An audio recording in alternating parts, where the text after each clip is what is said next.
Okay, so just in case I haven't been obvious enough about it already, I am vegan and have been for about 7 years, maybe a bit longer. So I figured I would show you some of the things that you can enjoy here because there is some wonderful vegan food here.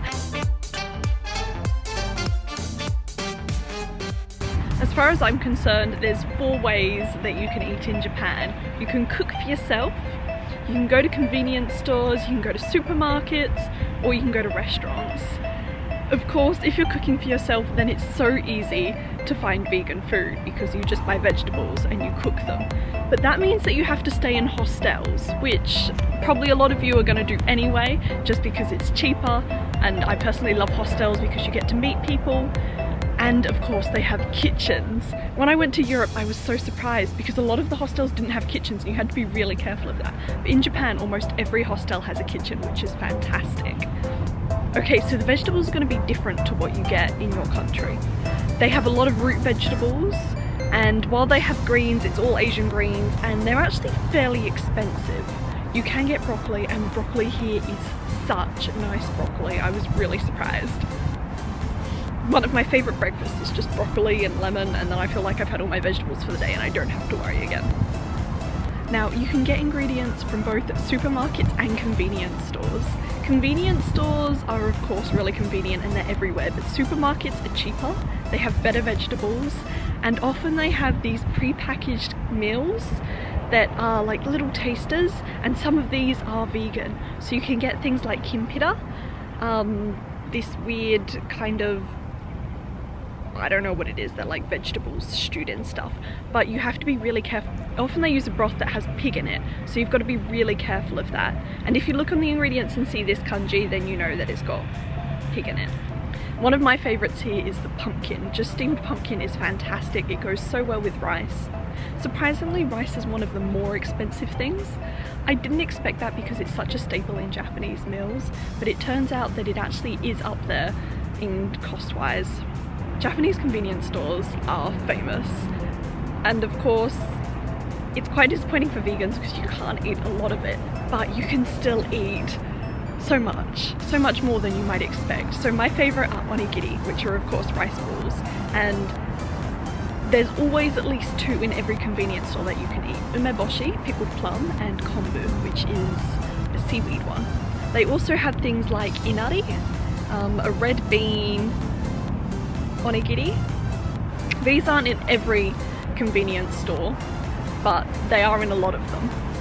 Because of course convenience stores differ. You've got Family Mart, Lawson's, Daily Yamazaki, 7-Eleven, and they're just full of different things, including snacks.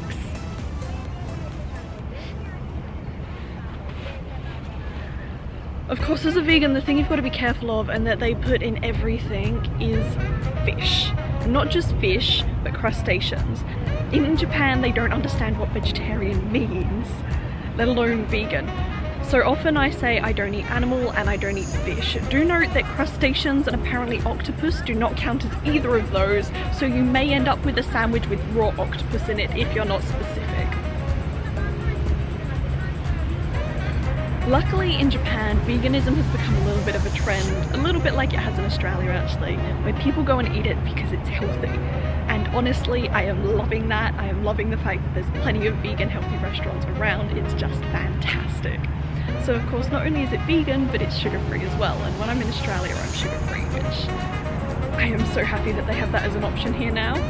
Yes. Often, of course, they're a little bit more expensive, but they're expensive by Japanese standards, which means that they're about the same cost as you get in Australia. I don't know what they cost overseas. Europe's similar to Australia, so about the same prices. You're looking at, if you want dessert as well, you're looking at around 2,000 yen, or 20 Australian dollars. If you just want a meal, you're looking at $8 to $12, or 800 to 1,200 yen. So it's not too bad at all, and for a good meal out, I'd take that. If you don't have the app Happy Cow, and I know it's old news, but Some people actually haven't heard of it, which I was surprised about, because it is a fantastic app where you can go on your phone and it comes up with a map of all the vegan restaurants in your area and kind of cost range and reviews. So I highly recommend getting that. This video is not sponsored because that's something you have to do. There's no way I'm getting sponsored at this level of viewership. But yes, I highly recommend that app because it makes it so much easier to find stuff. And of course, if you can't get it on your phone, then you can go on the website as well, but it doesn't have the map, and the map is the most helpful part. So yes, sometimes it's a lot more difficult to eat vegan here than it would be in other countries, but it's not that hard, and you can still get some absolutely fantastic Japanese food here. So I wish you the best of luck in eating your hearts out, because they have absolutely fantastic dishes that everyone needs to enjoy. It's so awkward vlogging in public. The Japanese are all giving me odd looks.